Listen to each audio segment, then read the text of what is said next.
Danny was an Army power generation equipment repairer who wanted to use his technical experience from the military to quickly get HVACR certified.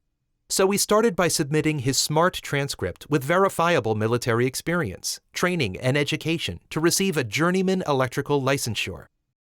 With the help of his Goodwill career counselor, he learned that there are many kinds of HVAC certifications to consider, 4 to be exact, so they discussed which route was right for him to prepare for his exam.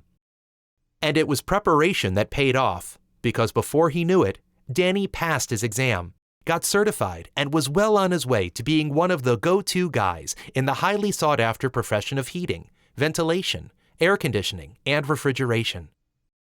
That's the power of converting service skills into civilian skills.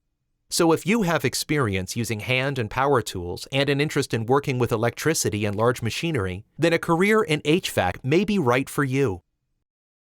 To learn more about careers in energy and utilities, visit www.goodprospects.org.